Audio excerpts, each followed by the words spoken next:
नमस्कार, आप देख रहे हैं खबर 100 में हूं आपके साथ राहुल मौर्य। आइए रुख करते हैं इस वक्त की बड़ी खबरों पर, लेकिन उससे पहले एक नजर हेडलाइंस की ओर। महू की अजनार नदी में छोड़ा जा रहा केमिकल, नदी का पानी हुआ दूषित, पड़ा काला। मध्य प्रदेश सीएम से कार्यवाही की मांग। इंदौर के 29 थाने होंगे नवनिर्मित, इंदौर पुलिस हाउसिंग बोर्ड ने दी मंजूरी, अधिकारियों ने किया थानों का निरीक्षण। मध्य प्रदेश के किसानों में खुशी का माहौल, सरकार के फैसले का किया स्वागत, कृषि मंत्री कमल पटेल का किया सम्मान।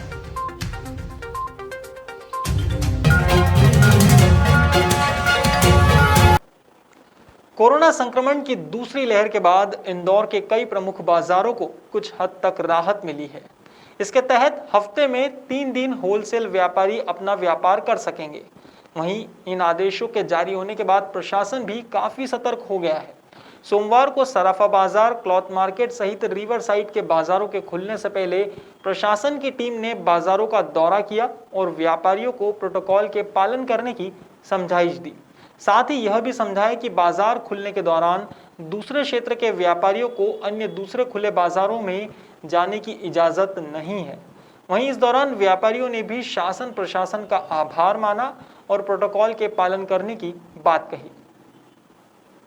पहले तो मैं बहुत बहुत शुक्रगुजार हूँ हमारे इंदौर के माननीय कलेक्टर मनीष सिंह जी का और क्राइसिस मैनेजमेंट कमेटी के जो मेंबर है श्री सुदर्शन गुप्ता जी, गौरव रणदीवे जी, सबका मैं शुक्रगुजार हूँ कि उन्होंने हमारी परेशानियाँ समझी और हमें 3 से 4 घंटे की छूट दी है, जिससे कि हम हमारी दुकान बैठे बैठे ग्राहक को फोन द्वारा ऑर्डर लेके माल भेज सकते। इंदौर की महू तहसील के मानपुर नगर परिषद क्षेत्र से गुजरने वाली अजनार नदी में असामाजिक तत्वों ने केमिकल और एसिड छोड़कर नदी को प्रदूषित कर दिया है। इसे लेकर मध्य प्रदेश कांग्रेस कमेटी के सचिव पुनीत शर्मा ने बताया कि नदी के आसपास रहने वाले लोग आदिवासी बाहुल्य क्षेत्र के हैं। यहाँ 3 गांवों के लोग निवास करते हैं और नदी का पानी भी इस्तेमाल करते हैं, लेकिन असामाजिक तत्वों ने केमिकल से भरे टैंकर यहाँ खाली किए हैं, जिससे पानी दूषित हो रहा है और पूरी नदी का पानी भी काला पड़ गया है। इतना ही नहीं, लोगों को इस केमिकल युक्त पानी से खुजली और चर्म रोग होने लगे हैं। मवेशियों पर भी इसका असर देखने को मिल रहा है। अब ऐसे में मध्य प्रदेश कांग्रेस कमेटी ने मुख्यमंत्री शिवराज सिंह चौहान को पत्र लिखा है और अजनार नदी को जहरीली और प्रदूषित करने वालों पर जल्द से जल्द कार्यवाही करने की मांग की है। वहाँ से ये केमिकल ने खड्डा जमीन में अंदर खोदा, वहाँ से पानी पड़ा, वहाँ से पूरी नदी खराब होगी और हमारा पूरा होल खराब। कौन सा ढाबे वाला है? ये प्रकाश सेठ, विष्णु देवी। आपका नाम क्या है? नंदराम जी। कहाँ रहते हो? ये मल्ली। अभी हमें जो जानकारी मिली थी कि अजनार नदी में किसी ने गंदा पानी छोड़ा है या केमिकल युक्त पानी छोड़ा है, जिससे अजनार नदी का पानी प्रदूषित हो गया है। तो उसकी मैंने जांच करवाई है, इसका सैंपल दिलवाया है। नदी के 2-4 जगह से हमने सैंपल कलेक्ट किया है और सैंपल जांच के लिए भिजवाया हुआ था। और ये पूरा का पूरा मतलब गांव में डोंडी भी पिटवा दी कि अभी कोई इसका उपयोग न करे पानी का। कालेकरी पंचायत है, उसके अंदर मलई गांव है, उसके अंदर अजनार नदी निकल रही है। यहाँ से अजनार नदी को किसी शरारती तत्वों द्वारा जो है सुनियोजित तरीके से, क्योंकि आदिवासी बहुमूल्य इलाका है, तो बहुमूल्य इलाके को परेशान करने के लिए आदिवासी भाई को किसी ने जो है शरारती तत्व ने पानी के अंदर जो है वो कुछ एसिड या फिर कोई भी केमिकल डाल दिया है, जिससे हमारे अजनार नदी का पानी पूरी तरह से प्रदूषित हो गया है। हम लोग शासन से मांग करना चाहते हैं कि शासन जो है वो जल्द से जल्द कार्रवाई करे जिन लोगों ने हमारी नदी को दूषित करा है, प्रदूषित करा है। हाल ही में महू से दहेज प्रताड़ना का मामला सामने आया है। यहाँ किशनगंज थाना क्षेत्र के गायकवाड़ में एक नवविवाहिता की मौत हो गई। दरअसल फरियादी ओम प्रकाश ने पुलिस को जानकारी देते हुए बताया कि उनके परिवार में कोरोना संक्रमण से 5 लोगों की मौत हो चुकी है। वहीं दूसरी तरफ उनकी बेटी आरती वर्मा की भी पारिवारिक विवाद के चलते मौत हो गई और नवविवाहिता आरती की मौत की वजह दहेज प्रताड़ना बताई गई है। अब इस मामले में आवेदन के बाद पुलिस ने ससुराल पक्ष के 3 लोगों के खिलाफ दहेज हत्या का मामला दर्ज किया है और जांच शुरू की है। आरती वर्मा नाम की एक लेडीज ने फांसी लगाई थी, इनकी छोटी बहू थी। उसमें पीएम रिपोर्ट में कुछ भी मतलब हाथ से फांसी लगाया गया है। ये सिद्ध हुआ है। साफ सुथरा है। मतलब पीएम रिपोर्ट में मतलब इनका कोई कसूर नहीं है। उसके बाद भी इन लोगों ने झूठी एफआईआर नरेश वर्मा के नाम से, इनकी माताजी के नाम से और कुलदीप उनका पति है, उनके नाम से झूठी एफआईआर दहेज प्रथा की लगाई गई है। घेराव नहीं है। दिनांक 24 मई 2021 को आरती नामक एक नवविवाहिता ने फांसी लगाकर अपनी जान दी थी और गायकवाड़ में जब वहाँ पर घटनास्थल का एफएसएल के द्वारा मुआयना किया गया था, पीएम कराया गया था, परिजनों के जो मायके पक्ष के जो परिजन हैं उनके बयान के आधार पर 3 आरोपियों के ऊपर अपराध पंजीबद्ध किया गया था दहेज हत्या का। कुछ दिनों पहले तेजाजी नगर थाना क्षेत्र में लॉकडाउन के दौरान एक ढाबा संचालित किया जा रहा था। इसकी सूचना इंदौर पुलिस को मिली, जिसके बाद एसडीएम, तहसीलदार और थाना प्रभारी ढाबे पर कार्यवाही करने पहुंचे थे, जहां ढाबा संचालक सुरेश देवड़ा सहित उसके परिवार के 4 अन्य सदस्यों ने मिलकर कुल्हाड़ी और लाठियों से प्रशासनिक अधिकारियों पर हमला कर दिया था। इस दौरान अधिकारियों और जवानों ने जैसे तैसे अपनी जान बचाई थी। हालांकि अब उसी मामले में तेजाजी नगर पुलिस ने ढाबा संचालक सुरेश देवड़ा को गिरफ्तार कर लिया है और साथ ही अन्य 4 आरोपियों की तलाश भी जारी रखी है।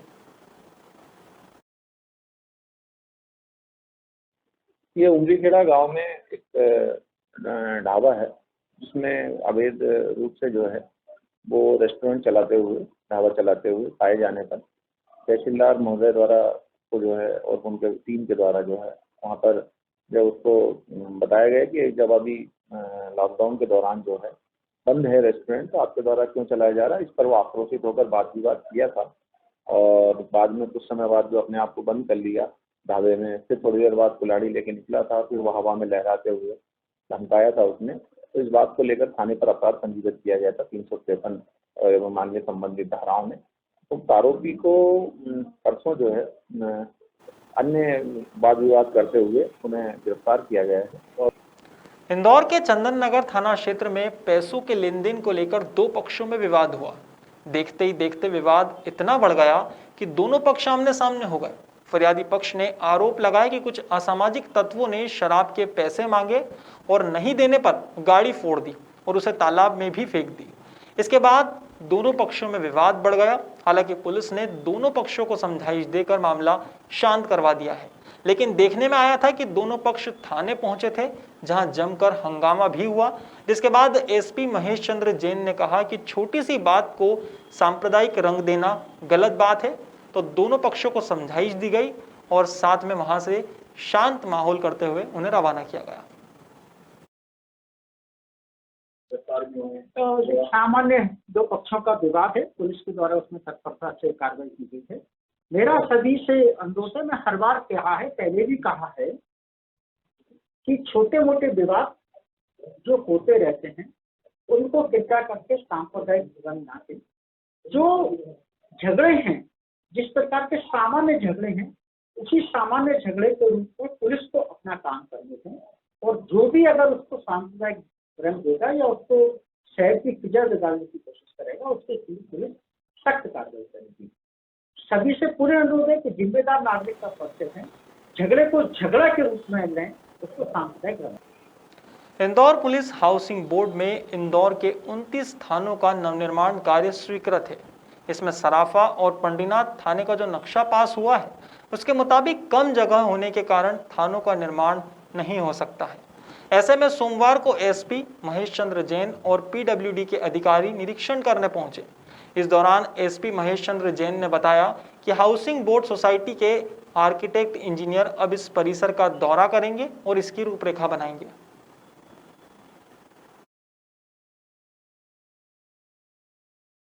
पंडीनाथ और सराफा थाने का नया भवन बनना है। पुलिस मुख्यालय की तरफ से, पुलिस हाउसिंग बोर्ड की तरफ से जो थाना भवन की ड्राइंग है, पंडीनाथ तथा सराफा दोनों ही थाना क्षेत्रों में जमीन की अपनी सीमाएं होने के कारण जो प्रिस्क्राइब्ड डिजाइन है उसके अनुसार थाना बनना संभव नहीं है। तो जो जमीन हमारे पास पंडीनाथ में तथा सराफे में वर्तमान थाना क्षेत्र में उपलब्ध है, उस जमीन पर कैसे हम बेहतर से बेहतर खाना बना सकते हैं। इसके लिए मैं एमपी पुलिस हाउसिंग के जो प्रोजेक्ट इंजीनियर हैं श्री उपाध्याय साहब के साथ में आया था। उनको प्रारंभिक लेआउट हमने समझा। मध्य प्रदेश में मूंग की खरीदी समर्थन मूल्य पर करने और चने की खरीदी की तारीख 15 जून तक बढ़ाने के फैसले से प्रदेश के किसानों में खुशी का माहौल है। सरकार के इस फैसले के बाद सोमवार को भारतीय किसान संघ ने मध्य प्रदेश के कृषि मंत्री कमल पटेल का सम्मान किया। इस मौके पर कृषि मंत्री ने कहा कि मध्य प्रदेश की शिवराज सरकार किसानों की सरकार है और किसान पुत्र मुख्यमंत्री लगातार किसानों के हित में फैसले कर रहे हैं। कमल पटेल ने भरोसा दिलाया कि जब तक प्रदेश के एक एक किसान की फसल नहीं खरीद ली जाती तब तक ये योजनाएं इसी तरह चालू रहेगी।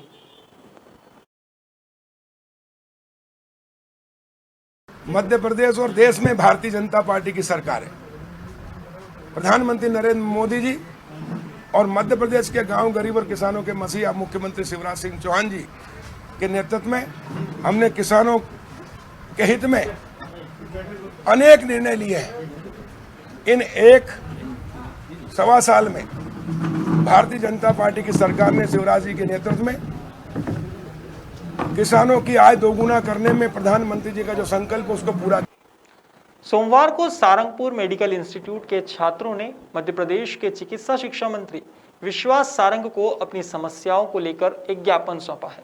इस दौरान इंस्टीट्यूट की छात्राओं ने बताया कि सेकेंड ईयर की परीक्षा के परिणामों में उन्हें मनमाने ढंग से नंबर देकर फेल कर दिया गया है। अब छात्राओं की मांग है कि उनके सामने एग्जाम की कॉपी एक बार फिर से चेक की जाए ताकि उनका भविष्य बच सके। माया कुंभकार, कौन से कॉलेज में क्या करते हैं? Medical institute of medical science Sarangpur, जिसकी यूनिवर्सिटी है MPMSU जबलपुर। क्या काय के लिए मंदिर? हमारा BMLT का रिजल्ट आया है अभी 1 जून को, तो हमारी एग्जाम हुई थी नवंबर में, उसका रिजल्ट आया है अभी। तो किसी बच्चे को 0 नंबर दिए गए 1 से तो 5 नंबर तक, तो हम उस संकट से वो नहीं है, तो संतुष्ट नहीं है। तो हम चाहते हैं कि हमारी कॉपी हमारे सामने ओपन हो, क्योंकि हमारा फर्स्ट ईयर का रिजल्ट बेस्ट था। बाकी सेकंड ईयर की जो हमारी एग्जाम हुई थी सारे पेपर हमारे बहुत अच्छे गए थे, इजी पेपर थे। बाकी कोविड में हमने सभी यूनिवर्सिटी ने एग्जाम कैंसिल कर दी, बाकी हमारी यूनिवर्सिटी हम कोविड में आकर हमने पेपर। फिलहाल खबरों में इतना ही।